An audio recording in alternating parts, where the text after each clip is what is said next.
Dr. Sarah Mitchell watched 103 mental health professionals document their failures with the 7-year-old boy who hadn't spoken since, watching his mother die in a hail of FBI bullets, each expert adding another page to a file that read like a catalog of psychiatric defeat. What none of them knew was that the answer wouldn't come from their degrees or their protocols, but from a kindergarten teacher who understood that sometimes a child doesn't need to be fixed, he just needs to be held. Before we continue, don't forget to subscribe to the channel, like the video, and comment where in the world you're watching from. Let's go. Dr. Sarah Mitchell had seen the file 17 times before she finally agreed to meet the boy. Each time she'd found a reason to decline.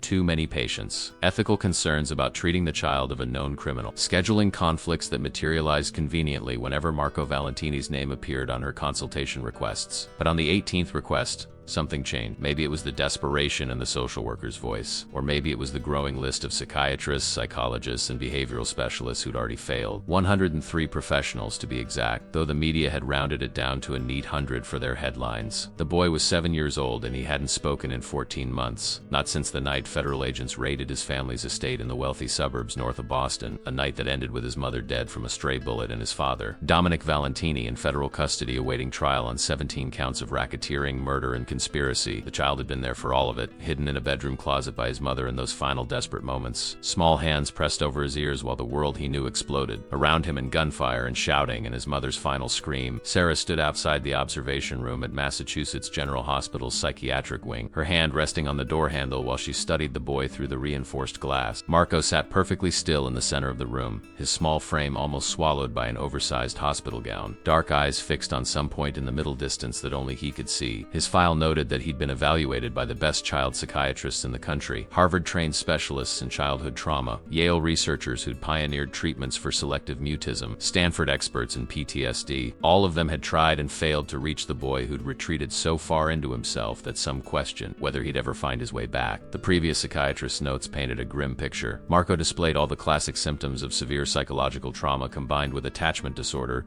and what one specialist termed complete emotional shutdown. He didn't cry. He didn't speak. He barely ate, accepting only enough food to survive, and his sleep was fractured by nightmares that left him screaming soundlessly into the dark. The few times professionals had attempted physical contact, his response was immediate and violent. Small fists striking out with surprising force, or worse, a complete catatonic freeze that could last for hours. 3 different facilities had housed him since his mother's death. First, a private psychiatric hospital in Connecticut that specialized in childhood trauma. Then, a state institution when his father's assets were frozen during the trial. Now here at Mass General, where Dr. Richard Hampton, the head of pediatric psychiatry, had personally requested Sarah's expertise. She'd made her reputation treating children from war zones, refugees who'd witnessed atrocities that most Americans couldn't imagine. If anyone could reach Dominic Valentini's shattered son, Hampton believed it was her. Sarah entered the observation room slowly, making no sudden movements, keeping her body language open and non-threatening. She'd read enough of the previous reports to know that Marco's hypervigilance meant he tracked every movement, every gesture, cataloging potential threats with the instincts of someone who'd learned too young that safety was an illusion. The boy's eyes flickered toward her briefly, then away, dismissing her as he'd dismissed everyone else who tried to help him. She sat down on the floor, not in a chair, maintaining his eye level rather than looming over him the way adults typically did with children. The gesture was deliberate, one of dozens of small techniques she'd developed over years of working with traumatized kids. Equality rather than authority, presence rather than pressure. For 45 minutes she simply sat with him in silence, not attempting conversation or therapy or any of the interventions that had failed so spectacularly with previous specialists. Just 2 people sharing space, breathing the same air, existing together without demands or expectations. When the session ended, Marco hadn't spoken or acknowledged her presence beyond that initial glance, but Sarah noticed something the others might have missed. His breathing had gradually slowed from the rapid, shallow pattern of someone in constant fight-or-flight mode to something approaching normal. His shoulders, perpetually hunched in defensive posture, had lowered fractionally. These were small victories, microscopic progress that wouldn't appear in official reports, but Sarah had learned to recognize the subtle signs that meant a child was beginning, just beginning, to feel safe. She met with Dr. Hampton in his office afterward, the older psychiatrist's expression revealing his skepticism about her unconventional approach. "You didn't attempt any interventions," he observed, reviewing the session notes with barely concealed disapproval. "No cognitive behavioral therapy, no play therapy, no art therapy, none of the established protocols." Sarah had encountered this resistance before, the institutional belief that healing required aggressive intervention, measurable progress, documented techniques that could be replicated and studied. "You're right," she said calmly. "I didn't attempt to fix him because he's not broken. He's protected protecting himself the only way he knows how. Hampton's expression suggested he'd heard similar rationalizations from the 99 other professionals who'd failed to help Marco. The boy hasn't spoken in over a year, doctor. He's violent when touched, unresponsive to all standard therapeutic approaches, and according to the last psychological evaluation, he's at severe risk for permanent developmental damage if we don't intervene soon. The insurance company is threatening to classify him as untreatable and transfer him to long-term institute care. We need results, not philosophy. The conversation illuminated the fundamental problems Sarah had encountered throughout her career. Institutions measured success in quantifiable outcomes. Symptoms reduced, behaviors modified, patients returned to functional baseline. But trauma didn't heal on institutional timelines. And children like Marco required something that couldn't be scheduled in 45-minute increments or documented in progress reports. They required someone willing to meet them in the darkness and wait, however long it took for them to find their own way back to the light. Over the next 3 weeks, Sarah maintained her presence in Marco's life with quiet consistency. Daily sessions that looked like nothing more than two people sitting together, sometimes in silence, sometimes with Sarah speaking softly about neutral topic. The weather, the birds she'd seen that morning, stories from her own childhood that carried no expectation of response. She brought books and read aloud. Not children's stories, but adventure novels with complex plots and interesting characters, treating Marco like the intelligent 7-year-old he was rather than a damaged child who needed simplified content. She brought drawing supplies and sketched while he watched, never asking him to participate, simply modeling creative expression without pressure or judgment. The other hospital staff watched these sessions with growing frustration. Sarah knew they saw her approach as indulgent, ineffective, a waste of precious resources when the boy clearly needed intensive intervention. Dr. Hampton called her into his office weekly to review progress, or rather the lack of it. Marco still hadn't spoken, still flinched from physical contact, still exhibited all the symptoms that had stumped the previous 100 specialists. The hospital administration was losing patience, and Sarah could feel the timeline compressing. Institutional forces aligning to declare this case hopeless and move Marco into the permanent care system where difficult children went to be forgotten. Then something unexpected happened, something that would later be described by witnesses with a mixture of professional bewilderment and something approaching awe. It started with a teaching hospital tour. Medical students and psychiatric residents following Dr. Hampton through the pediatric wing, observing various cases as part of their training. The group paused outside Marco's room, Hampton explaining the boy's history, the failed treatments, the grim prognosis, using him as an example of the limitations of current psychiatric interventions for severe childhood trauma. Sarah was inside the room with Marco when she noticed the gathering crowd outside the observation window. 7 medical students, 4 residents, 3 attending physicians, all watching the silent boy like he was a particularly interesting specimen rather than a frightened child. She saw Marco's reaction immediately, the way his breathing accelerated, how his small hands clenched into fists, the familiar signs of rising panic that preceded either violence or complete shutdown. The observers represented everything terrifying about his current existence. Strangers studying him, judging him, trying to fix him without understanding him, authority figures with power over his fate, and no investment in his humanity. Without thinking, operating on instinct developed through years of working with traumatized children, Sarah moved closer to Marco, not touching, but positioning herself between him and the observation window. "I see you," she said quietly. Words meant only for him. "I know you're scared, and that's okay. You're allowed to be scared." What happened next would be documented in medical journals, debated in psychiatric conferences, and ultimately remain inexplicable by conventional therapeutic understanding. Marco turned toward her voice, and for the first time since she'd begun working with him, made direct eye contact that lasted longer than a fleeting second. His dark eyes, so much like his father's according to the news photos Sarah had reluctantly reviewed, held a depth of pain that would have broken most adults. She'd seen similar expressions in child soldiers she'd treated in refugee camps, in children who'd survived genocides and natural disasters and unspeakable family violence. But there was something different in Marco's gaze. A desperate question that he couldn't articulate, but that Sarah understood instinctive. "Can I trust you? Will you hurt me like everyone else has?" The medical students outside continued their observation, Dr. Hampton's voice carrying through the intercom as he described Marco's case history and clinical terminology that reduced a traumatized child to a collection of symptoms and failed interventions. Sarah made a decision that would later cost her the hospital's support, but would change everything for the boy sitting before her. She walked to the observation window and firmly closed the blind, cutting off the view of the curious professionals who saw Marco as an interesting case study rather than a human being deserving of dignity and privacy. When she returned to where Marco sat, something had shifted in his posture. The rigid defensive stance had softened almost imperceptibly, and his breathing, which had accelerated toward panic when he'd noticed the observers, had begun to slow again. Sarah resumed her position on the floor across from him, maintaining the careful distance that respected his need for physical space while offering emotional proximity. "Those people out there, she said quietly. They don't understand what it's like to be you. They see problems to solve instead of a person who's surviving the best way he knows how. Marcos's eyes tracked her face as she spoke, analyzing her expressions with the hypervigilance of someone who'd learned to read adults for signs of danger. She'd noticed this pattern in their previous sessions, how he studied micro-expressions, body language, tonal variations, gathering intelligence about whether she represented a threat. It was exhausting for a 7-year-old to maintain such constant vigilance, but it had kept him safe during the raid that killed his mother, had helped him survive 14 months in institutional care where safety was never guaranteed. Dr. Hampton appeared at the door 30 minutes later, his expression a mixture of professional disapproval and genuine concern. "Dr. Mitchell, I need to speak with you." The tone made clear this wasn't a request but a summons that couldn't be ignored. Sarah glanced at Marco, whose eyes had widened slightly at the interruption, his small body tensing in preparation for whatever came next. "I'll be back," she told him, making it a promise rather than a casual reassurance. 5 minutes, and then we'll finish our session together." Hampton's office felt oppressive after the quiet sanctuary of Marcos's room. The older psychiatrist settled behind his desk with the weary authority of someone who'd spent decades navigating institutional politics and difficult cases. Closing the observation blinds was inappropriate.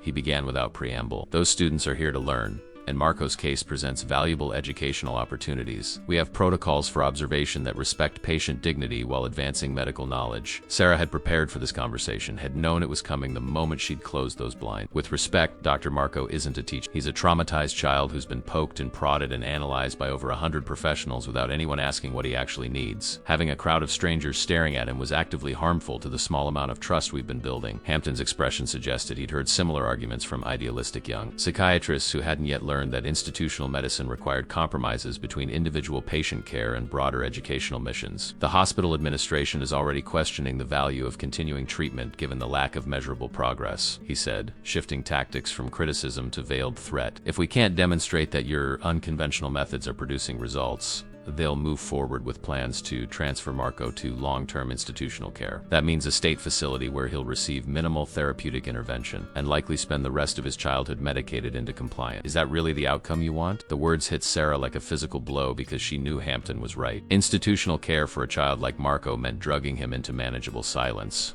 warehousing him alongside dozens of other difficult cases until he aged out of the system and disappeared into the streets or prisons that claimed so many foster children. She'd seen it happen before, had watched promising young lives extinguished by systems designed to manage rather than heal. But she also knew that abandoning her approach, returning to the aggressive interventions that had already failed spectacularly, would destroy whatever fragile progress they'd. "Give me 2 more weeks, she said, hearing the desperation in her own voice. 2 weeks to see if this approach can reach him where others haven't. If there's no improvement by then, I'll step aside and let you proceed with whatever intervention you think is appropriate." Hampton studied her for a long moment, weighing institutional pressures against the slim possibility that Sarah might succeed where 99 others had failed. 2 weeks, he agreed finally. "But I need to see real progress, doctor. Not philosophical arguments about healing timelines, but measurable improvements in his condition. Otherwise, I'll have no choice but to recommend his transfer." Sarah returned to Marco's room carrying the weight of that ultimatum. The boy looked up when she entered, and she could have sworn she saw relief flicker across his features before his careful mask reasserted itself. She'd promised 5 minutes and had been gone for 12. A small betrayal in adult terms, but potentially catastrophic for a child whose entire world had proven that adults couldn't be trusted to keep their word. "I'm sorry I was gone longer than I said," she told him, settling back into their usual positions. "Dr. Hampton needed to talk about your treatment, and it took more time than I expected." For the next hour, Sarah simply maintained her presence, reading from the adventure novel they'd been working through together. The story followed a young hero navigating a dangerous world filled with threats and betrayals,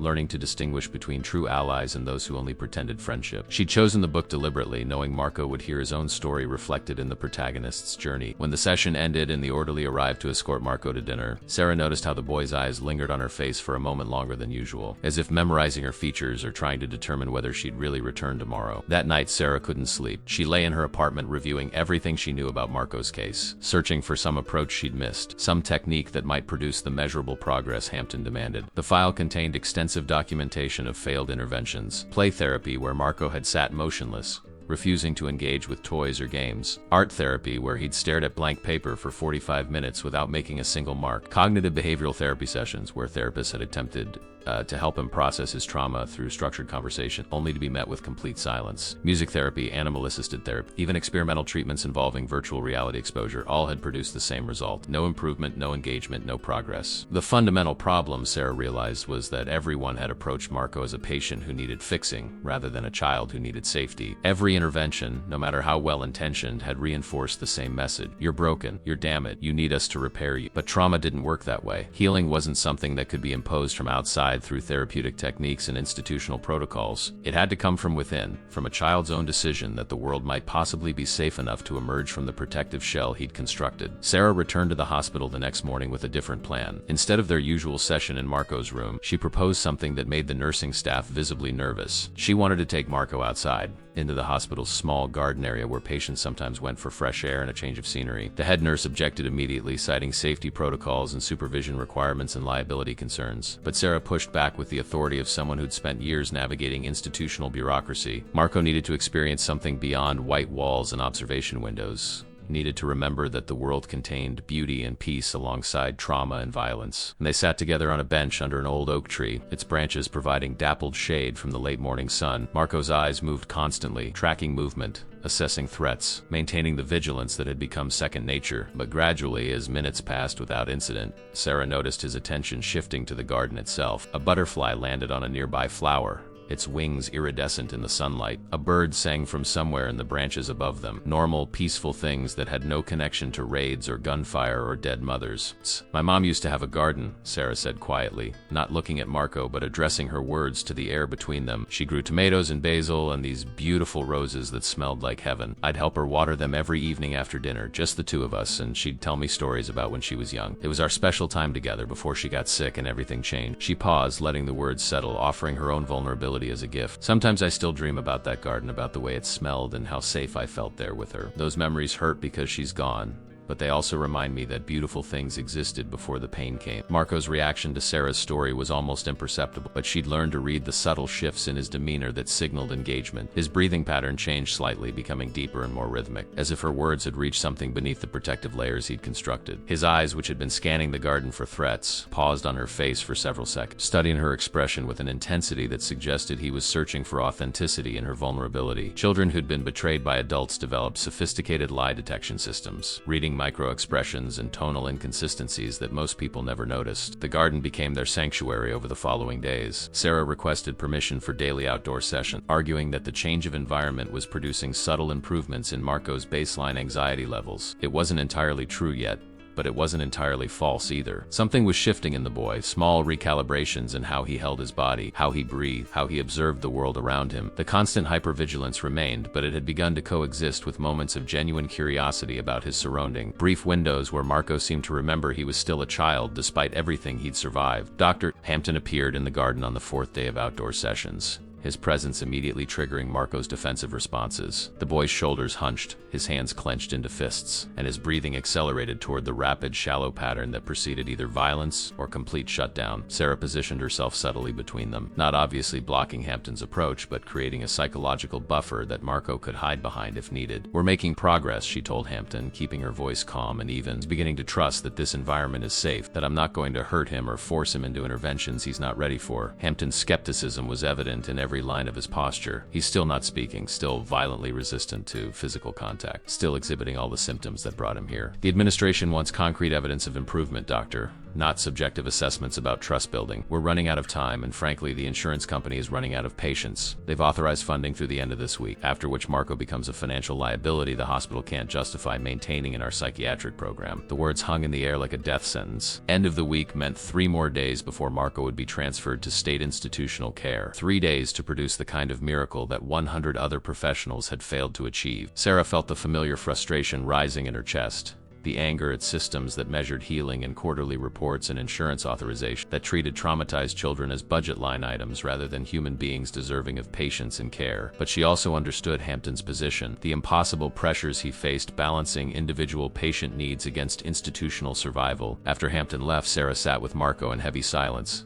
both of them processing what had just happened. She'd learned that children understood far more than adults typically credited them, that Marco's silence didn't indicate incomprehension, but rather an acute awareness of the adult conversation happening around him. He knew his time here was limited, knew that decisions about his future were being made by people who viewed him as a problem requiring resolution rather than a person requiring compassion. "Can I tell you something?" Sarah said quietly, breaking the silence that had stretched between them. "Something I probably shouldn't tell you, but I think you deserve to know the truth." Marco's eyes found hers, and she saw in their depths a weariness that no 7-year-old should possess. "The hospital wants to send you away at the end of this week. They think I can't help you because you're not getting better in the ways they can measure and document. They want to put you in a different facility where they'll give you medications to make you quiet and manageable, or you'll probably spend years being forgotten by everyone except the staff who have to feed you and change your clothes." She paused, letting the brutal honesty land. "But I don't think you need fixing, Marco. I think you need someone to see you as you actually are, not as a collection of symptoms and problems." The boy's expression didn't change, but Sarah noticed his hands had unclenched slightly, the defensive posture softening in response to her words. She was taking an enormous professional risk being this honest with him, violating multiple therapeutic protocols about appropriate boundaries and age-appropriate information sharing, but conventional approaches had failed spectacularly. And Sarah had learned through years of working with traumatized children that sometimes the most therapeutic thing you could offer was truth, even when that truth was frightening. That night, Sarah received an unexpected visitor at her apartment. She opened the door to find a woman in her early 50s, expensively dressed despite the late hour, with the kind of quiet authority that suggested wealth and power. "I'm Maria Castellano," the woman said without preamble. "Marco's aunt, his mother's sister. I've been trying to get custody since Lucia died, but the courts won't release him to anyone connected to the Valentini family. They think we're all criminals who'll corrupt or endanger him." Sarah stepped back, allowing the woman entry while her mind raced through the implications of this visit. Maria settled on Sarah's worn couch with the careful grace of someone accustomed to navigating uncomfortable situations. "I've been following his case, reading the reports from every psychiatrist and therapist who's tried to help him. 103 professionals, and not one of them understood what that boy actually needs." She met Sarah's eyes with an intensity that reminded her of Marco's penetrating stare. "But I think maybe you're different. I think maybe you see him as Lucia's son rather than Dominic's problem." Sarah sat down across from her, professional boundaries warring with desperate curiosity about this woman who represented Marco's only living family connection. "Tell me about Lucia," she said. "Not the court documents or news reports, but who she really was. What Marco's life was like before everything fell apart." Maria's expression softened, grief and love transforming her features. "My sister was nothing like her husband. She married Dominic young before she understood what his family business really meant, and by the time she realized the truth, Marco had already been born. She spent 7 years trying to protect that boy from his father's world, creating this bubble of normalcy inside a house built on violence and crime." The picture Maria painted contradicted everything Sarah had assumed about Marco's early childhood. Lucia had been a kindergarten teacher before marrying Dominic, had maintained relationships with her students' families, had volunteered at children's hospitals and advocacy organizations. She'd kept Marco away from his father's business associate, had enrolled him in a progressive private school where his last name didn't carry its weight, had tried desperately to raise him with values that directly contradicted the Valentini family's criminal enterprise. "He was a happy child," Maria said, her voice breaking slightly, bright and curious and full of joy. "He loved books and science experiments and asking questions about everything." The trauma didn't start with the raid, Doc. It started with watching his mother struggle to protect him from his father's world while knowing she was ultimately powerless. Sarah absorbed this information, recontextualizing everything she thought she understood about Marco's psychological profile. His silence wasn't just about the traumatic night his mother died. It was about years of living with the cognitive dissonance of being loved by a mother who represented safety, while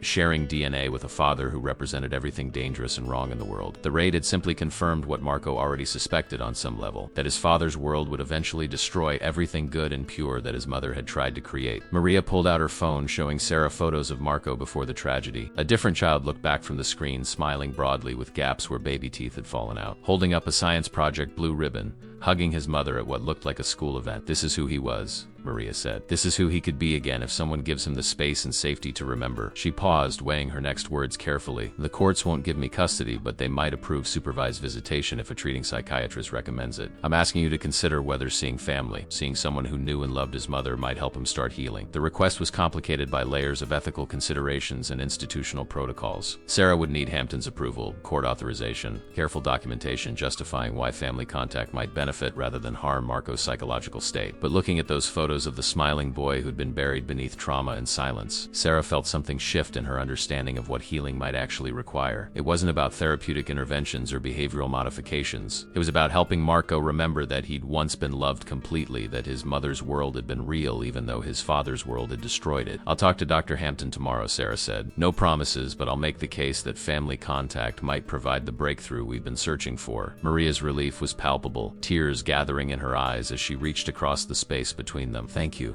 she whispered. "Lucia would have liked you.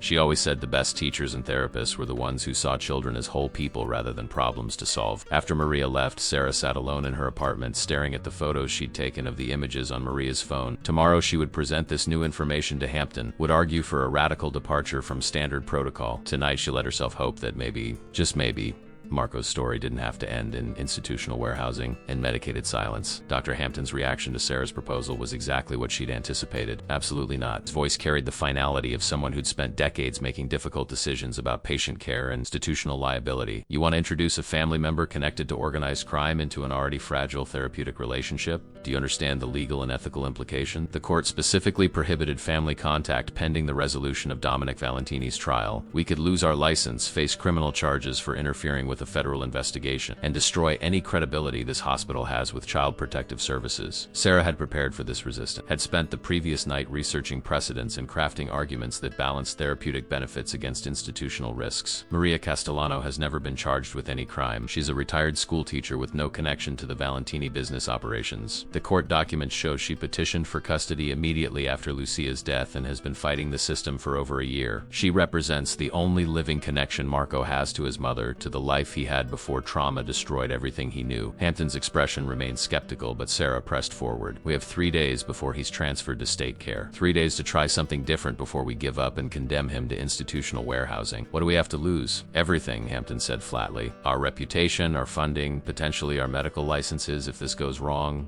But even as he spoke, Sarah could see the conflict in his eyes, the tension between institutional caution and the slim possibility that family contact might succeed where professional interventions had failed. She knew Hampton genuinely cared about his patients despite the administrative pressures he faced. That beneath the bureaucratic concerns was a physician who'd entered medicine to help, not shuffle them through systems designed to minimize liability rather than maximize healing. The compromise they reached required extensive documentation and multiple layers of approval. Maria would be permitted a single supervised visit lasting no more than 30 minutes, with Sarah present throughout and security personnel stationed outside the room. Any sign of distress from Marco would terminate the visit immediately. The session would be recorded for legal protection and therapeutic review. Most importantly, Maria would need to sign documents acknowledging that nothing said during the visit could be used to influence custody proceedings or undermine the ongoing federal investigation into the Valentini organization. Sarah spent the afternoon preparing Marco for what was coming, trying to find words that would make sense to a 7-year-old who'd learned that adults rarely told the truth and promises were usually lies. "Someone who knew your mom wants to visit you tomorrow," she said during their garden session.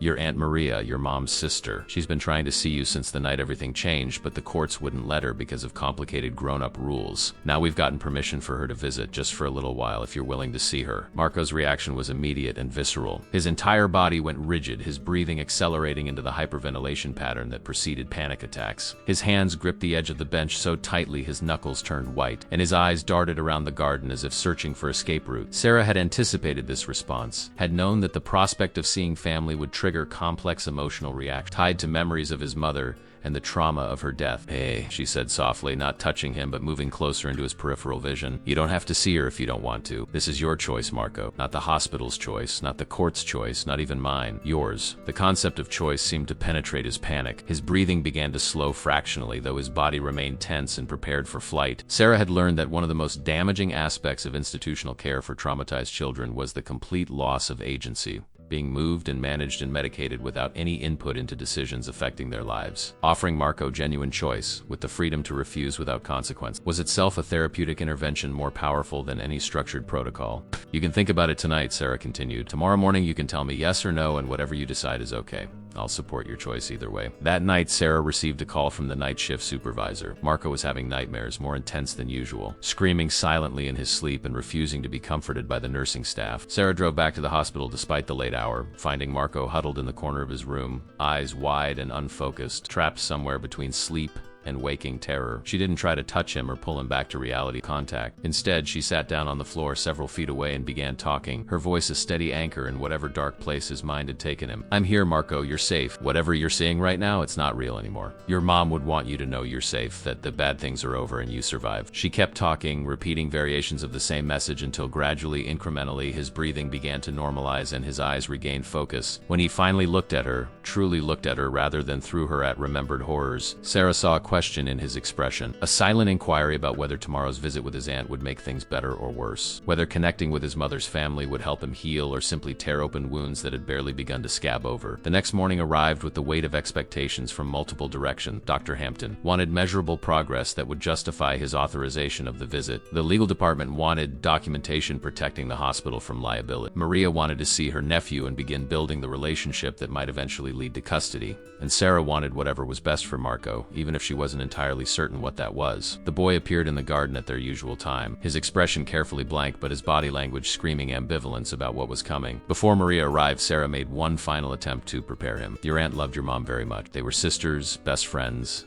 And losing your mom hurt her too. She's going to want to hug you, to hold you, because that's what people do when they've missed someone for a long time. But I've told her that you need space, that physical contact is difficult for you right now. She understands and she'll respect your boundaries." Sarah paused, making sure Marco was processing her words. "If at any point during the visit you want her to leave, you just need to look at me and I'll end the session. You're in control here, okay?" Maria arrived precisely on time, escorted by hospital security and carrying herself with the careful control of someone who understood how fragile this moment was. She dressed simply, abandoning the expensive clothes she'd worn to Sarah's apartment for something more casual and approachable. When she saw Marco sitting on the garden bench, her composure cracked briefly, tears gathering in her eyes before she blinked them away. "Bambino," she whispered, the Italian endearment escaping before she could stop it. "You look so much like her." Marco's reaction was complex and contradictory. His body remained rigid and defensive, but his eyes locked onto Maria's face with an intensity that suggested recognition, memory, perhaps even longing. Sarah had read in the case files that Maria had been a regular presence in Marco's early life, that she and Lucia had been close despite the tension between Maria and Dominic. Looking at Maria must have been like seeing an echo of his mother, similar features and expressions that connected him to the life he'd lost. "Can I sit with you?" Maria asked, directing the question to Marco rather than assuming permission. The boy didn't respond verbally, but after a long moment, he shifted slightly on the bench, creating space beside him. Maria settled carefully onto the bench, maintaining distance while positioning herself close enough that Marco could reach out if he chose to. For several minutes, no one spoke. The garden sounds filled the silence, birds and wind and distant city traffic creating a backdrop for three people processing complex emotions they couldn't fully articulate. Then Maria began talking, her voice soft and filled with memories. "Your mama used to bring you to my house every Sunday for dinner. You were maybe 3 years old and you'd help me make pasta, standing on a little stool in my kitchen with flour all over your face. You'd laugh so hard when the dough wouldn't cooperate, when it would stick to your fingers and the counter and everything except where it was supposed to go." Sarah watched Marco's face as Maria spoke, seeing micro-expressions flicker across his features. Recognition, pain, longing, fear, all competing for dominance in his carefully controlled presentation. "She loved you more than anything in the world," Maria continued. "Every decision she made, every sacrifice was about keeping you safe and happy. She wanted you to have a different life than your father's world, wanted you to grow up believing that goodness and kindness mattered more than power and money. And she succeeded, Bambino. For 7 years, she gave you something beautiful before it was taken away." Marco's hands had begun to tremble, such a subtle movement that someone not watching closely would have missed it entirely. Sarah recognized the tremor as a breakthrough moment, the first crack in the protective shell he'd constructed around his emotion. For 14 months, Marco had maintained perfect physical control, his body as locked down as his voice, refusing to betray any vulnerability that might be used against him. But Maria's words about his mother, spoken with genuine love rather than clinical analysis, were reaching places that professional interventions couldn't access. "She used to sing to you at bedtime," Maria continued, her own voice thick with emotion she wasn't trying to hide. "Italian lullabies that her mama, your nonna, sang to us when we were girls. You probably don't remember the words anymore, but somewhere deep inside, I bet you still remember how safe you felt when she held you and sang those old songs." Marco's trembling intensified, spreading from his hands to his arms and shoulders, his entire body beginning to shake with the effort of containing emotions that had been compressed and denied for over a year. Sarah positioned herself where she could intervene if necessary. but something told her that this moment needed to unfold without interference. Maria was doing something that 100 trained professionals had failed to accomplish, connecting with Marco not as a patient or a problem, but as a child who'd been loved completely by someone now gone. The approach was dangerous from a clinical perspective, potentially triggering traumatic memories rather than helping him process and integrate them safely. But Sarah had learned that sometimes healing required walking directly into the pain rather than carefully navigating around it. "Your mama's last thought was about you," Maria said, and Sarah's breath caught because this was territory they hadn't discussed. Information that might be too intense for Marco to handle. She'd read the FBI reports about Lucia's final moments, how she'd hidden Marco in the closet and used her own body to shield him from discovery, how she'd stayed silent even as she bled out from the bullet, protecting her son with her last conscious act. "I know because the agents told me what they found. How she'd positioned herself between you and the door, how she never made a sound that might have drawn attention to where you were hiding." Marco's trembling had become full-body shaking, silent sobs racking his small frame as 14 months of suppressed grief finally found expression. Still, he made no sound, his voice locked away behind trauma that ran deeper than conscious control. Maria reached out slowly, telegraphing her intention, giving Marco every opportunity to refuse or retreat. When her hand gently touched his shoulder, he flinched but didn't pull away. His body caught between the desperate need for comfort and the terror of physical contact that had been traumatic ever since the night his mother died. "You don't have to be strong anymore, Bambino," Maria whispered. "You don't have to keep all that pain locked inside. Your mama would want you to cry, to be angry, feel everything you've been holding in. She'd want you to know that being sad doesn't make you weak and needing help doesn't mean you're broken." The words seemed to unlock something fundamental in Marco's protective mechanisms. His shaking intensified and tears began streaming down his face. Silent rivers of grief that had been dammed up for over a year, waiting for permission to flow. Sarah found herself fighting her own tears, witnessing a breakthrough that transcended anything she'd learned in psychiatric training. This wasn't about cognitive restructuring or exposure therapy or any of the clinical interventions that populated textbooks and research journals. This was about a child being seen and loved by someone who'd known him before trauma had redefined his entire existence. Someone who remembered the happy boy he'd been and believed that boy might still exist beneath the protective layers. Maria's arm fully encircled Marco's shoulders now, pulling him gently against her side. And for the first time since his mother's death, Marco allowed himself to be held. Through the window of the building overlooking the garden, Sarah could see figures gather. Medical staff who'd heard about the unprecedented family visit, students and residents curious about the child who'd stumped over 100 professionals, even Dr. Hampton watching from his office with an expression that mixed professional skepticism with genuine hope. They were witnessing something that would be documented in case studies and debated in therapeutic journals. The moment when conventional wisdom about trauma treatment collided with the simple power of familial love and connection. Marco's silent crying continued, his small body pressed against Maria's larger frame, accepting comfort he'd violently refused from every other person who'd tried to offer it. Maria held him with the practiced ease of someone who'd comforted countless children during her teaching career, one hand stroking his back in slow circles while she continued speaking in Italian, words Sarah couldn't understand but whose meaning was clear in their tone and cadence. This was how mothers and aunts had comforted children for thousands of years before psychology became a formalized discipline, before trauma received diagnostic codes and treatment protocols. Sarah glanced at her watch, aware that the 30-minute limit was approaching and that Dr. Hampton would expect her to enforce the boundaries they'd established. But she also understood that interrupting this moment would be therapeutic malpractice of the highest order, that whatever breakthrough was happening needed space to unfold naturally. Rather than being constrained by institutional timelines and legal protocols, she pulled out her phone and sent a quick text to Hampton. "He needs more time," requesting extension. The response came back within seconds, approved. "Continue until natural conclusion." Something shifted in Marco's posture after about 10 minutes of being held. The desperate, grief-stricken shaking began to ease, his breathing gradually normalizing as the initial wave of emotion spent itself. Maria continued holding him, making no move to push him toward conversation or explanation, simply offering physical safety and emotional acceptance. This was the foundation that all other healing would need to build upon. The fundamental understanding that he was loved and worthy of love despite everything that had happened, despite his silence and his defensive violence and his year-long retreat from the world. "Your mama wanted me to tell you something," Maria said eventually, her voice still soft but carrying new purpose. "Before everything happened, when she was still making plans for your future, she asked me to promise that if anything ever went wrong, I'd make sure you knew how much she loved you. That her love wasn't dependent on you being perfect or strong or brave. She loved you for exactly who you were. The curious boy who asked a million questions, who cried during sad movies, who needed nightlights because the dark felt scary sometimes." Marco's head tilted up slightly at these words, his tear-streaked face turning toward Maria's as if seeking confirmation that he'd heard correctly. "You're allowed to be afraid, Bambino. You're allowed to be sad and angry and confused. You're allowed to need help and and comfort and time to heal. None of that makes you weak or broken or wrong. It just makes you human, makes you a little boy who survived something terrible and needs people to help him find his way back to the world. Maria's hand cupped Marco's face gently, her thumb wiping away tears that continued to fall. And I'm going to fight every day to bring you home with me, to give you the life your mama wanted for you. Even if the courts and the lawyers and all the complicated grown-up rules try to keep us apart. Sarah watched the crowd gathering outside the garden, their faces pressed against windows, trying to witness this unprecedented moment. She saw Dr. Hampton speaking urgently into his phone, probably documenting everything for the legal protections they'd need. She saw residents taking notes,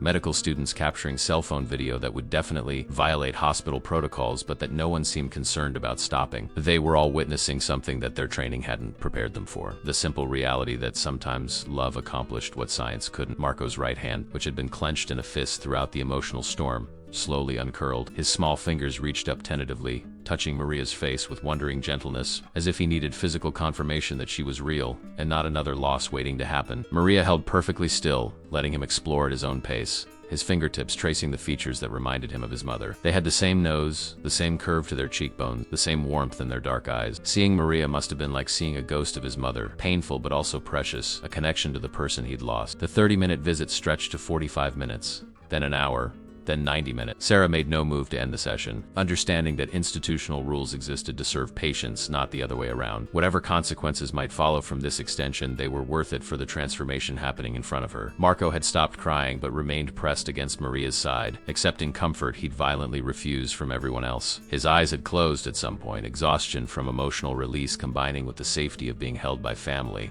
and his breathing had slowed into the deep, regular pattern of genuine rest rather than the hypervigilant half-sleep that had characterized his nights for 14 months. When Maria finally prepared to leave, the goodbyes carried a weight that Sarah hadn't anticipated. Marco's eyes followed his aunt with desperate intensity as she stood and smoothed her clothes, his small hand reaching out to grasp the edge of her sleeve with surprising strength. The gesture spoke volumes about how far he'd come in just 90 minutes, from the rigid, defensive child who'd violently rejected all contact to someone capable of expressing his need for connection, even if only through physical touch rather than words. Maria knelt down to his eye level, her own eyes bright with tears she wasn't trying to hide. "I'll come back tomorrow if they let me," she promised. "And the day after that, and every day until they understand that you belong with family, not in hospitals or institutions." Dr. Hampton appeared in the garden shortly after Maria's departure, his expression unreadable as he approached where Sarah and Marco still sat on the bench. The boy had retreated slightly into himself after his aunt left, the defensive walls beginning to reconstruct now that the safe presence of family had been withdrawn. But something fundamental had changed in his presentation. His shoulders, while still tense, no longer carried the same rigid hypervigilance. His breathing, though elevated, hadn't accelerated into the panic patterns that usually followed emotional intensity. Most significantly, his eyes, when they met Hampton's briefly, held something other than blank defensive hostility. They held exhaustion, grief, vulnerability, all the emotions he'd been suppressing for over a year. "That was remarkable," Hampton said quietly, settling onto the bench with careful deliberation. "Dr. Mitchell, I owe you an apology. I thought your unconventional methods were simply delaying the inevitable, but what I witnessed today suggests I fundamentally misunderstood what this child needed." He paused, his professional composure cracking slightly. "In 30 years of psychiatric practice, I've never seen a breakthrough quite like that." Sarah felt vindication and frustration in equal measure. She'd been right about Marco needing connection rather than intervention, but validation had come at the cost of 14 months of the boy's life spent in institutional isolation. The medical staff who'd witnessed the session reacted with a mixture of professional fascination and personal emotion. Nurses who'd struggled to care for Marco during his most violent episodes approached Sarah with questions about how family contact had achieved what medications and therapy couldn't. Residents requested permission to review the session recordings for their training. Even the security personnel who'd been stationed outside the garden remarked on the transformation they'd observed, how Marco's body language had shifted from threatening to vulnerable over the course of the visit. The consensus was that something unprecedented had occurred, something that challenged fundamental assumptions about trauma treatment protocols. Sarah spent the evening documenting everything that had happened, translating the breakthrough into clinical language that would satisfy hospital administrators and legal requirements while somehow failing to capture the essential truth of what she'd witnessed. How did you describe love in psychiatric terminology? How did you document the healing power of being seen and known by someone who remembered you before trauma had redefined your existence? The report she submitted was technically accurate but felt hollow. Like describing a symphony by listing the individual notes without acknowledging how they combined into something transcendent. Marco's behavior over the following days confirmed that the visit with Maria had catalyzed genuine change, rather than temporary emotional release. He began eating more regularly, accepting food without the previous resistance that had required staff to carefully monitor his caloric intake. His nightmares, while still present, decreased in frequency and intensity, and on 2 occasions he'd allowed nurses to comfort him afterward without the violent rejection that had characterized his previous responses to physical contact. Most significantly, he'd begun making consistent eye contact with Sarah during their session, holding her gaze for extended periods as if searching for confirmation that the safety he'd experienced with Maria might be available from others as well. Dr. Hampton approved daily visits with Maria, a decision that required extensive negotiations with Child Protective Services, the court overseeing Marcos's custody, and the federal prosecutors building their case against Dominic Valentini. Each agency had concerns about family contact potentially compromising their respective interests, but the documented improvement in Marco's condition provided compelling evidence that therapeutic benefits outweighed legal complications. Maria arrived each afternoon at 3, spending 2 hours with her nephew in the garden, or when weather didn't cooperate, in a private room that Sarah had helped arrange specifically for their visits. The transformation that unfolded over 2 weeks astonished everyone who'd known Marco during his silent year. He remained nonverbal, his voice still locked behind trauma that would require more time and safety to fully address. But his body language had evolved from defensive hostility to cautious openness, and his capacity for emotional expression had expanded beyond the blank mask he'd maintained for 14 months. He smiled occasionally now, small fleeting expressions when Maria told stories about his mother or when Sarah brought new books to read together. He'd begun drawing during art therapy sessions, simple images at first, but gradually becoming more complex, depicting gardens and families and memories from before the raid. Sarah noticed patterns in Marco's drawings that revealed his internal processing of trauma and loss. Early images showed dark, chaotic scenes with fragmented figures and violent imagery that clearly referenced the night his mother died. But as the weeks progressed and his visits with Maria continued, the drawings began incorporating lighter elements, flowers appearing in corners of otherwise dark compositions, small figures holding hands, representations of safety emerging alongside depictions of pain. He was integrating his experiences rather than simply suppressing them, developing a visual vocabulary for emotions he couldn't yet articulate verbally. The medical students and residents who'd observed Marco's initial breakthrough began requesting time to learn from Sarah's approach, recognizing that her methods challenged conventional wisdom about trauma treatment in ways that deserved serious consideration.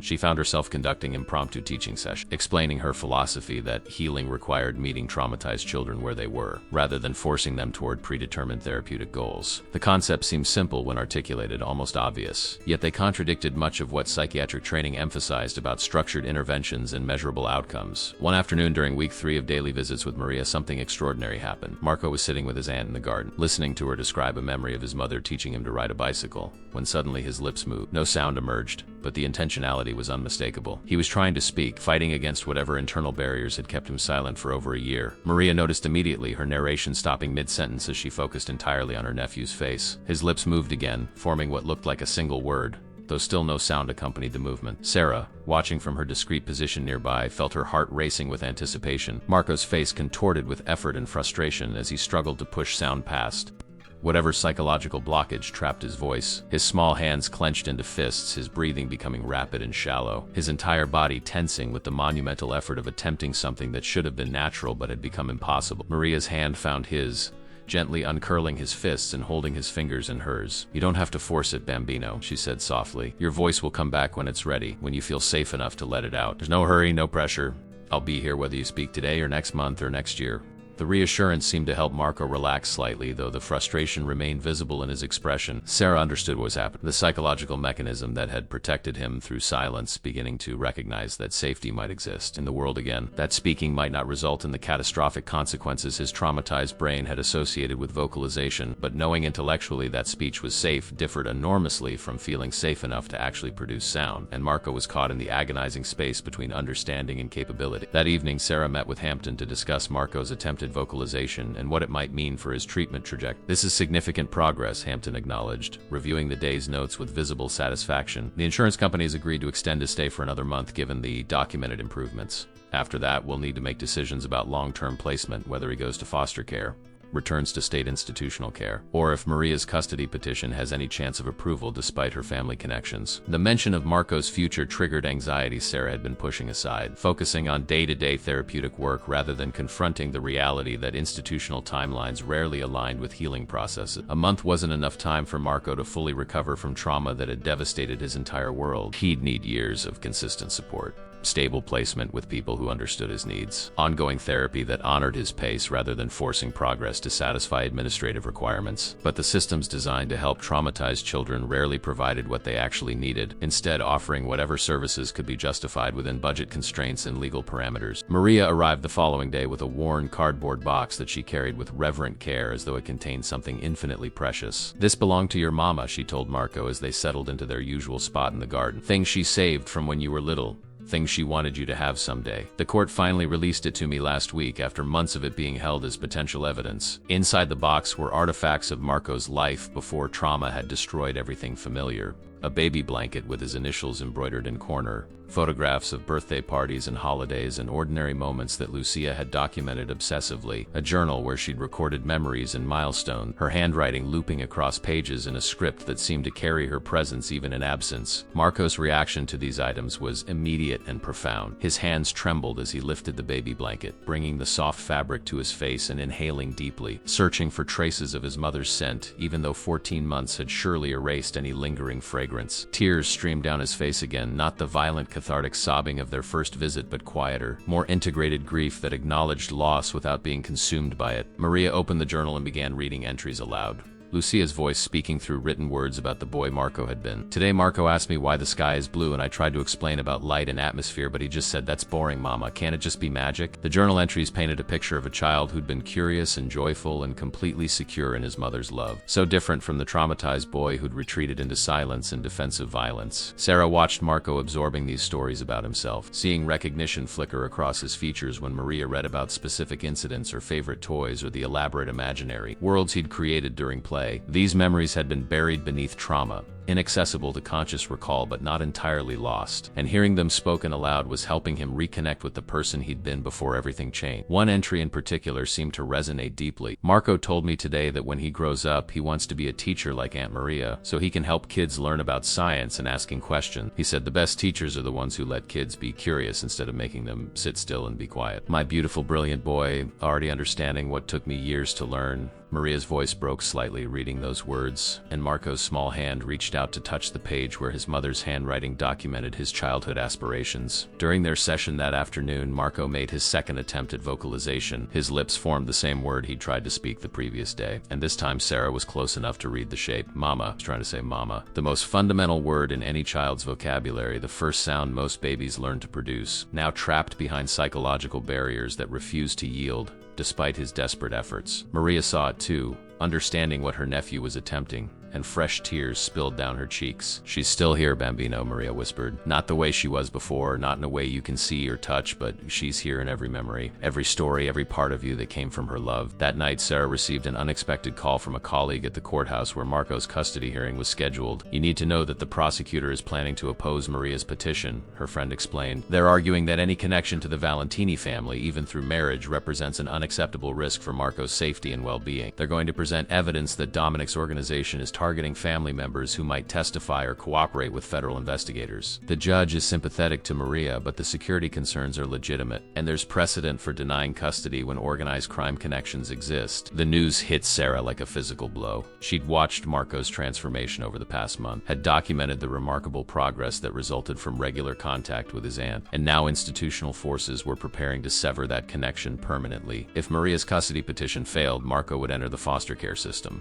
probably placed with strangers who had no understanding of his history or needs, moved repeatedly as placements failed to manage his complex trauma. The likelihood of him maintaining therapeutic progress under those circumstances was minimal at best. More probably, he'd regress into the silent, violent defensive state that had stumped 100 professionals before Sarah. She spent the night researching legal precedents and drafting a comprehensive report documenting Marco's improvements since Maria's visits began.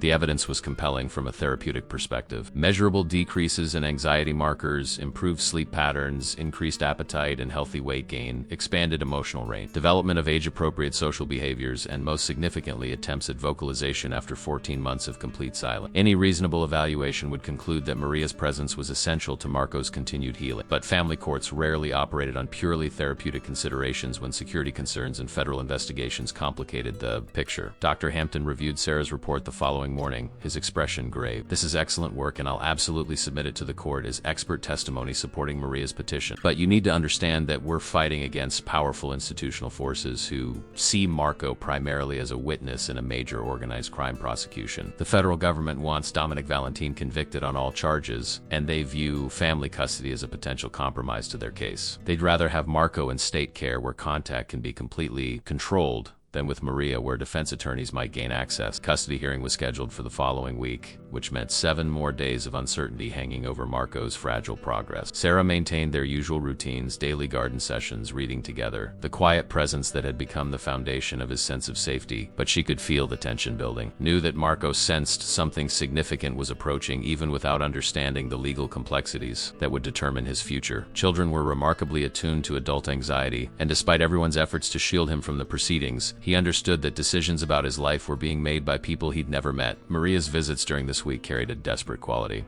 as though she was trying to compress months of connection into the time remaining before external forces might separate them permanently. She brought more items from Lucia's house, things the court had finally released after determining they held no evidentiary value. Marco's favorite stuffed animal from childhood, worn soft from years of love, books that Lucia had read to him at bedtime, a sweater that still smelled faintly of her perfume, triggering such intense emotional response that Marco clutched it to his chest and refused to let go for the remainder of the visit. During one afternoon session, Maria made a request that surprised Sarah. "I want to take him to visit a school," she said. "The kindergarten where I used to teach, where Lucia worked before she married Dominic. The teachers there knew Marco when he was younger, before everything happened. I think seeing that familiar environment, being around children and normalcy, might help him remember that safe places still exist in the world." Sarah's immediate instinct was to refuse, citing all the professional reasons why removing Marco from controlled hospital environment represented unacceptable risk. But looking at the hope in Maria's eyes and the possibility in Marco's expression, she found herself reconsidering. The logistics of arranging an off-campus visit required extensive negotiations and documentation. Hampton was skeptical, but ultimately agreed that exposing Marco to normal childhood environments might provide therapeutic benefits that justified the complication. Security would accompany them, maintaining discreet presence while allowing Marco freedom to interact with the school environment naturally. The visit would be brief, no more than 2 hours, and would terminate immediately if Marco showed signs of distress or overwhelm. Most importantly, it would need to occur before the custody hearing, while Maria still had court-approved visitation rights. The morning of the school visit arrived with perfect autumn weather, cool but sunny, the kind of day that made everything feel possible. Marco dressed carefully in clothes Maria had brought from Lucia's house, a blue shirt his mother had bought him just weeks before she died. The familiar garments seemed to provide comfort, connecting him tangibly to the life he'd lost. Sarah watched him check his reflection in the bathroom mirror,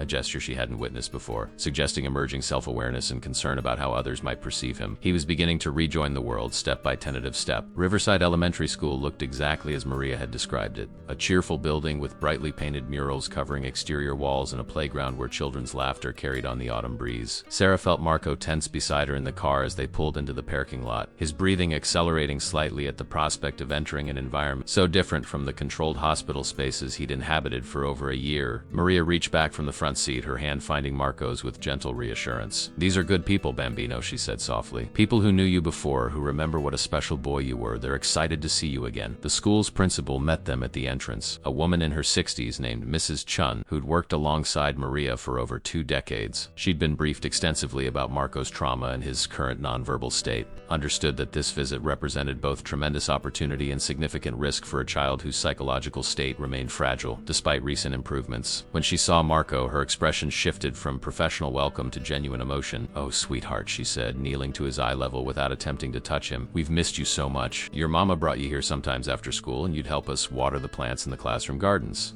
Do you remember?" Marco's response was subtle but present, a slight nod that confirmed memory existed beneath the protective layers trauma had constructed. Sarah documented this in her mental notes, recognizing that his willingness to acknowledge recognition represented progress from the complete withdrawal he'd exhibited for months. Mrs. Chun led them through hallways decorated with student artwork and seasonal displays, past classrooms where lessons were in progress, toward the kindergarten wing where Maria had taught for 23 years before retirement. The sounds of children learning filled the space, a soundtrack of normalcy that Marco had been disconnected from since the night federal agents had raided his home. The kindergarten classroom was exactly what Sarah had imagined when Maria described it. A bright space filled with learning centers and child-sized furniture, walls covered with alphabet charts and counting exercises and drawings that celebrated creativity without demanding perfection. A young woman stood stood at the front of the room reading a story to 18 5-year-olds who sat cross-legged on a colorful rug, completely absorbed in the narrative about a caterpillar's transformation into a butterfly. She looked up when they entered,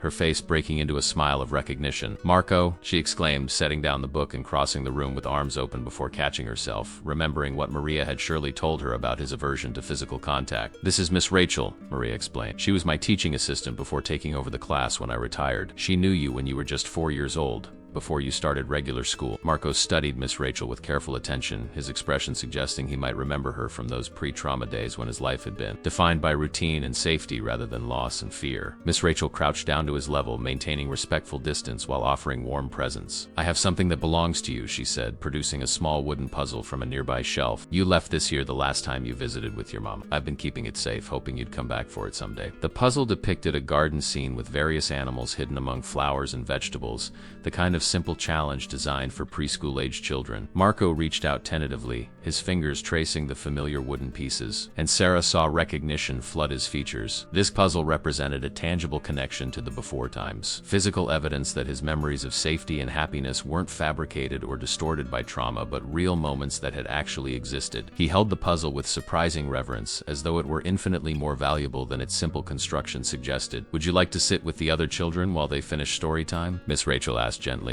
"No pressure, but you're welcome to join us if you feel comfortable." Marco glanced at Maria, then at Sarah, seeking confirmation that this invitation was safe to accept. Sarah nodded slightly, giving permission while making clear through her body language that she'd remain nearby if he needed her. He moved slowly toward the group of kindergartners, puzzles still clutched in his hands, and settled on the edge of the rug where he could observe without fully integrating into their circle. The other children reacted to Marco's presence with the unself-conscious curiosity typical of 5-year-old. A little girl with pigtails shifted closer to him, peering at the puzzle he held. "That's a nice puzzle," she observed with the simple directness that adults often lost. "Do you like puzzles?" "I like puzzles too, but the really big ones are too hard still. My brother says I'll get better when I'm older like him." Marco didn't respond verbally, but he held the puzzle slightly toward her, allowing her to see it more clearly, a gesture of tentative social engagement that would have seemed insignificant to anyone who hadn't witnessed his 14 months of complete isolation. Miss Rachel resumed reading, her voice carrying the practiced rhythm that held children's attention while allowing them to settle into the story's world. Sarah watched Marco's posture gradually relax as he listened, his shoulders lowering from their defensive hunch, his breathing deepening into something approaching normalcy. This was what healing could look like, she thought. Not dramatic breakthroughs or clinical interventions, but simple moments of being present and safe, spaces with people who expected nothing more than his existence. The story Miss Rachel read was about a lost child finding their way home. Metaphors so obvious that Sarah worried they might feel heavy-handed, but the kindergartners absorbed the narrative without analyzing its therapeutic subtext. When story time ended, the children transitioned into free play, dispersing to various learning centers around the classroom. The little girl with pigtails lingered near Marco,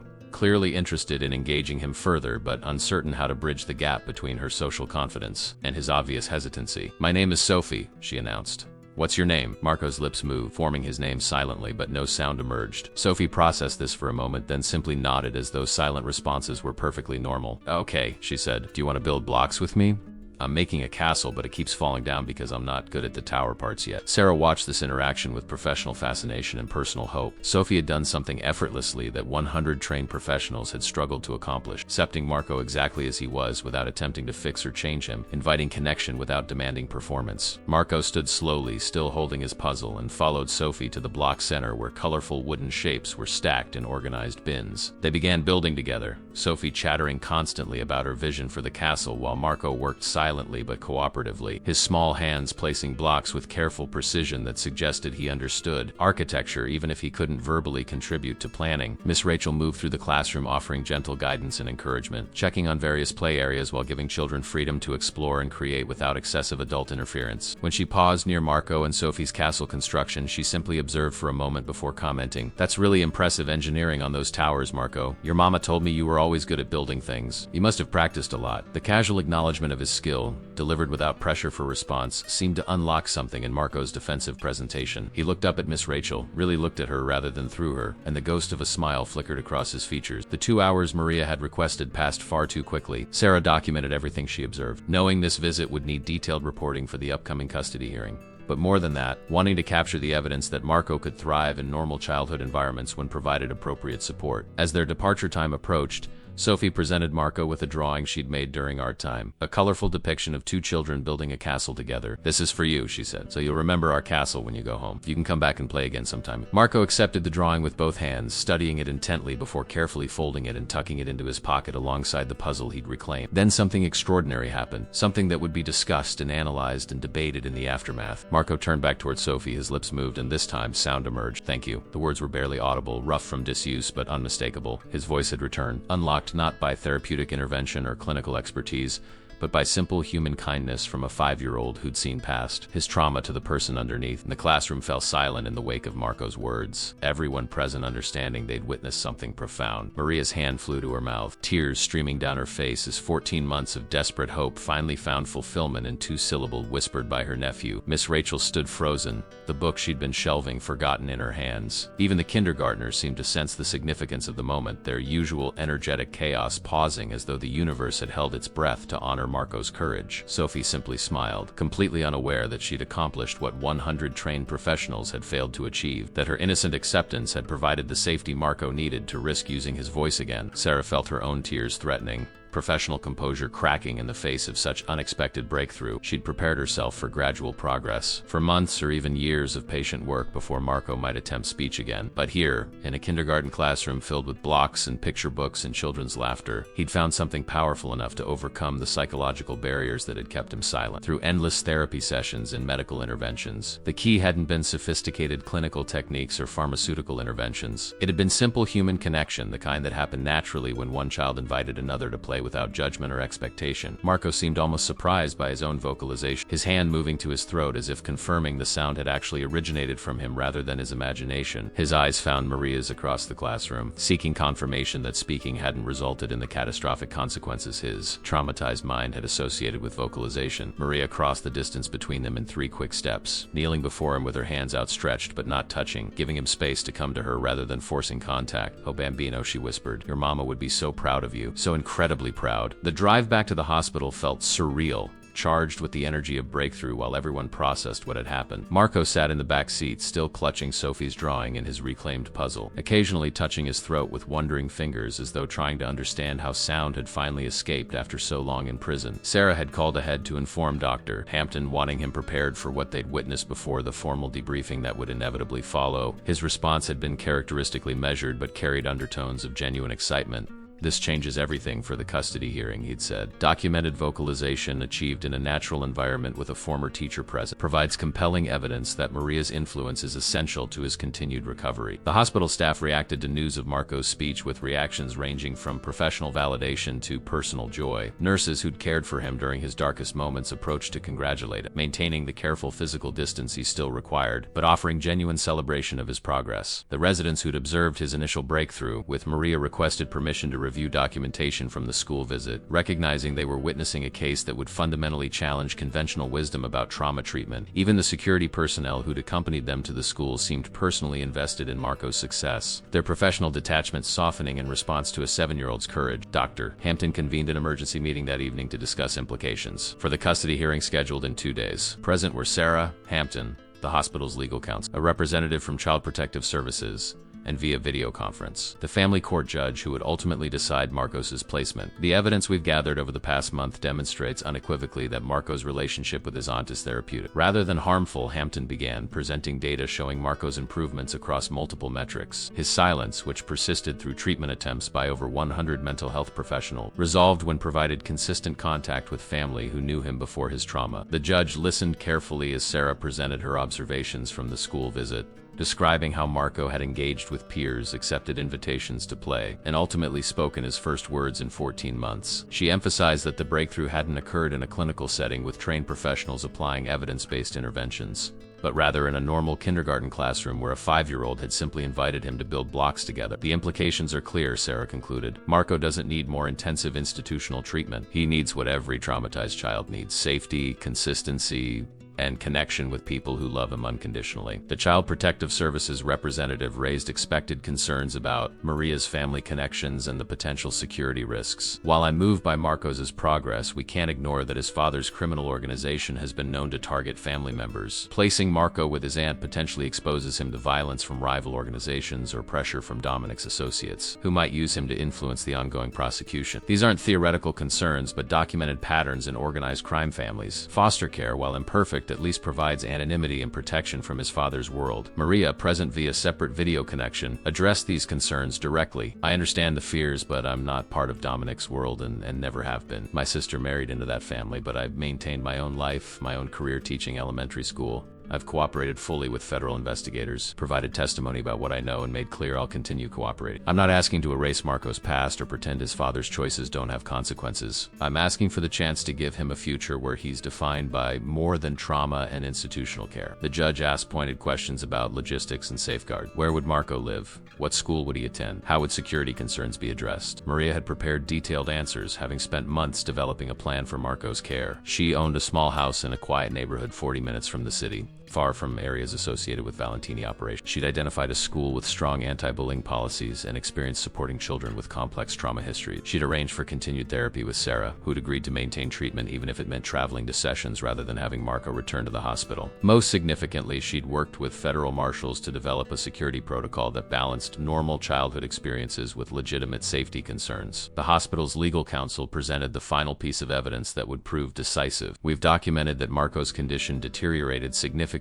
during periods, without family contact, and improved dramatically once Maria's visits began. From a medical perspective, separating him from his aunt at this critical juncture in his recovery would constitute harm, potentially undoing months of progress and returning him to the severe psychological state that necessitated hospitalization. While we acknowledge security concerns, we must weigh those against the documented medical necessity of maintaining this therapeutic relationship. The judge took 24 hours to render her decision, time that felt interminable for everyone invested in Marco's future. Sarah spent those hours with Marco, maintaining their routine while privately terrified that the system would prioritize security concerns over therapeutic needs, that bureaucratic risk management would triumph over a child's well-being. Marco seemed to sense the tension, his newly recovered voice falling silent again as he waited for adults to decide whether he'd be allowed to stay with the only family he had left or sent into foster care with strangers. When the judge's decision came, it arrived via formal court order that Hampton read aloud to the assembled group after careful consideration of all evidence presented, including compelling testimony from treating physicians and documented improvements in the minor child's condition. This court finds that placement with Maria Castellano serves the child's best interests. Custody is granted with the following conditions: continued psychiatric treatment under Dr. Sarah Mitchell's supervision, monthly progress reports submitted to the court, cooperation with ongoing federal security protocols, and immediate review if circumstances change that might compromise the child's safety or well-being. Maria's reaction was visible even through the video connection, relief and joy and gratitude overwhelming her careful composure. Marco, sitting beside Sarah in the conference room, didn't fully comprehend the legal language, but he understood enough to know that something important had been decided. Sarah knelt beside him, meeting his eyes with a smile that carried all the hope she'd been afraid to fully embrace. "You're going home with your Aunt Maria," she said simply. "You get to leave the hospital and live with family, go to regular school, be a normal kid again." His response was characteristically quiet, his small hand reaching out to grasp hers, but his eyes held something that had been absent for 14 months: hope. Marco's final day at Massachusetts General Hospital carried a bittersweetness that Sarah hadn't anticipated. She'd worked with countless children over her career, celebrated their recoveries and releases, maintained professional boundaries that allowed her to invest emotionally without becoming personally devastated by each goodbye. But Marco was different, had been different from the moment she'd first seen him sitting alone in that observation room. 14 months of trauma compressed into a small body that had survived what should have destroyed him. She'd fought for him in ways that had risked her professional reputation, had challenged institutional wisdom, and demanded that systems bend to serve his needs rather than their own convenience. Watching him pack the few belongings he'd accumulated during his hospitalization felt like witnessing something precious and fragile being released into a world that had already proven itself capable of tremendous cruelty. Maria arrived early, her small sedan packed with items to make Marco's transition easier.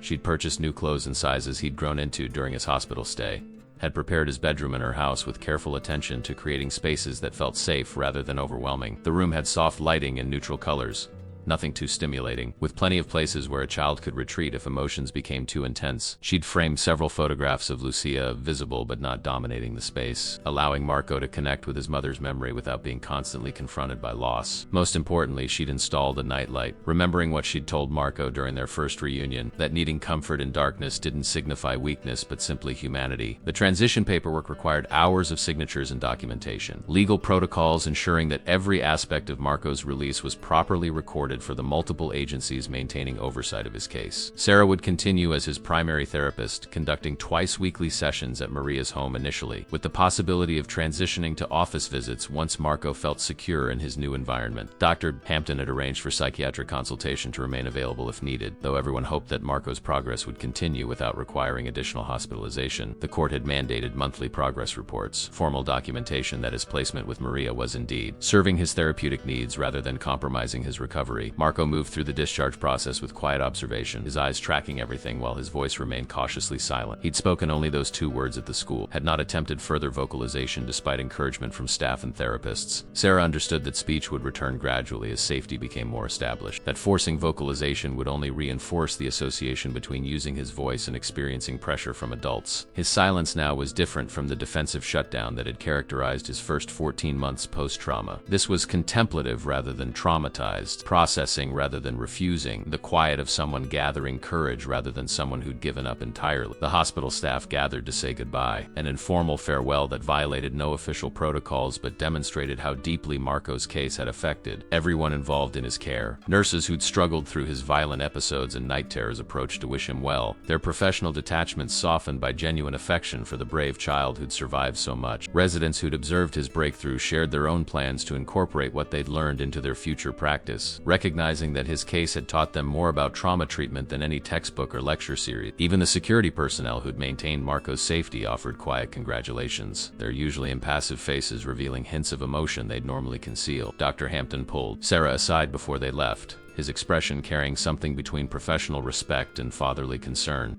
"You did remarkable work with this child," he said quietly, "work that challenged many of my assumptions about trauma treatment and institutional protocols. I hope you'll consider presenting this case at next year's psychiatric conference. Other professionals need to understand that sometimes the most therapeutic intervention is simply creating space for natural healing rather than imposing structured treatments." Sarah appreciated the validation but found herself already looking beyond Marcos's case to the hundreds of other traumatized children moving through systems designed to manage rather than heal them. One success story didn't change the fundamental problems with how institutions approach childhood trauma. The drive to Maria's house took them through neighborhoods that gradually shifted from urban density to suburban quiet, each mile putting more distance between Marco and the hospital that had housed him for months. Sarah followed in her own car, wanting to be present for Marcos's first hours in his new home, available if the transition triggered anxiety or regression. She watched through her rearview mirror as Marco sat in Maria's back seat, his face pressed against the window, absorbing a world he'd been disconnected from since the night his mother died. Normal things passed by outside, families walking dogs, teenagers riding bicycles, elderly couples tending gardens. Ordinary moments of ordinary lives, the kind of existence that had been stolen from him but might now be gradually reclaimed. Maria's house was exactly as she'd described it, a modest single-story home with a small front yard and larger backyard space where Marco could play safely. The neighborhood was quiet, residential, far from the wealth and danger that had characterized his father's world. This was middle-class normalcy, the kind of life Lucia had wanted for her son before marriage to Dominic Valentini had complicated everything. Maria led Marco inside slowly, giving him time to absorb each space before moving to the next. The living room with comfortable furniture and bookshelves filled with children's literature, the kitchen where they'd share meals and Maria would teach him to cook the Italian recipes passed down through their family. Finally, his bedroom decorated with careful attention to what a 7-year-old might need to feel safe and welcome. Marco stood in the doorway of his new room for a long moment, taking in the details Maria had arranged so carefully. His eyes found the photographs of Lucia first, then moved to the bookshelf filled with age-appropriate titles, then to the desk positioned near the window where morning light would stream in for homework and drawing. When he finally entered the space, his movements were tentative, as though afraid that claiming this room might cause it to disappear like everything else good in his life had vanished. Maria stood back, giving him space to explore at his own pace, understanding that ownership and comfort would develop gradually rather than immediately. That first night in Maria's house was difficult, exactly as Sarah had anticipated. Marco's nightmares returned with intensity, his screams echoing through the small house at 3 in the morning. But this time, instead of hospital staff maintaining professional distance while documenting his symptoms, Maria was there. She appeared in his doorway within seconds of his first cry, not rushing to grab or restrain him, but simply making her presence known. "I'm here, Bambino," she said softly. "You're safe. You're home with me, and nothing bad is going to happen." She didn't try to force him back to sleep or minimize his terror. She simply sat on the floor outside his room, maintaining vigil until his breathing normalized and exhaustion pulled him back under. Over the following weeks, Marco's progress continued in the small, incremental ways that characterized genuine healing rather than dramatic breakthroughs. He began speaking more regularly, simple words at first, then short phrases, then gradually more complex expressions of his thoughts and feelings. His vocabulary carried gaps where trauma had interrupted normal development, but Maria worked with him patiently, reading together every evening, encouraging questions and curiosity without pressure or judgment. Sarah's therapy sessions documented steady improvement in his ability to process and integrate traumatic memories, moving from fragmented flashbacks to coherent narrative that acknowledged pain without being consumed by it. The real miracle, though, happened at Riverside Elementary School. Maria had enrolled Marco in Miss Rachel's kindergarten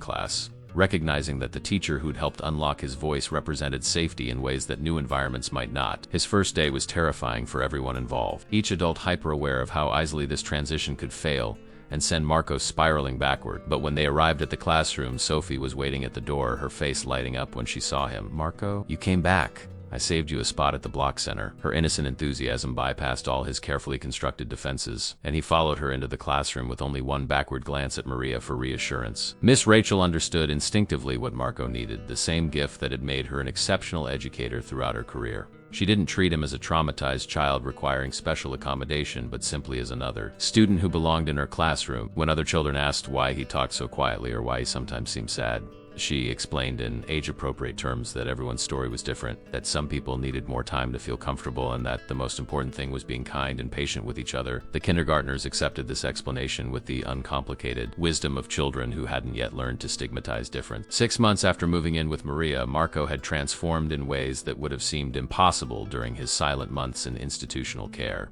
He laughed now, genuine expressions of joy that erupted when Sophie told joke or when Maria's cooking experiments failed spectacularly. He asked questions constantly, his natural curiosity about the world finally freed from the protective shutdown that trauma had imposed. He still had difficult days when memories overwhelmed him, when grief for his mother surfaced with intensity that left him crying for hours. But these episodes had become part of integrated healing rather than symptoms of pathological trauma, appropriate responses to legitimate loss rather than psychiatric emergencies requiring intervention. Sarah's final therapy session with Marco took place in Maria's backyard on a beautiful spring afternoon. Nearly 8 months after that first breakthrough in the kindergarten classroom, they sat together on a bench under a flowering tree, the same configuration that had become their routine during his hospital stay. "You've come so far," Sarah said, reviewing the journey they'd traveled together, from a boy who couldn't speak or accept comfort to someone who's building a real life again. "How does that?" Marco considered the question carefully, his face serious in the way of children processing complex emotions. "Feels like I'm remembering how to be me again," he said finally. "Not the me from before,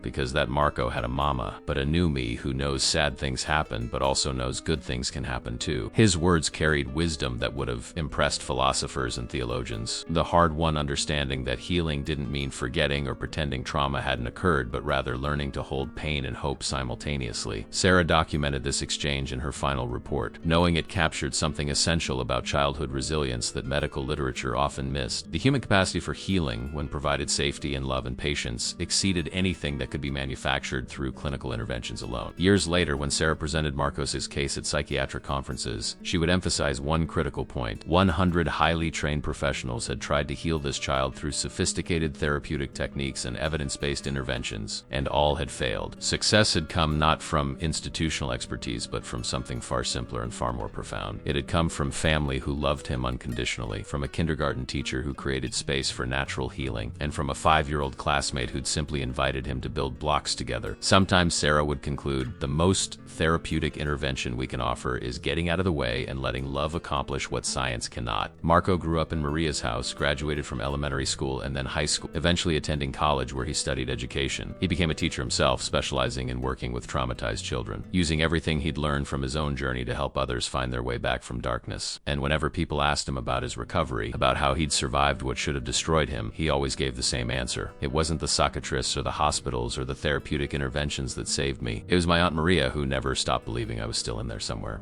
And it was Miss Rachel who taught me that sometimes healing begins with something as simple as an invitation to play. Love healed what science couldn't. Everything else was just paperwork.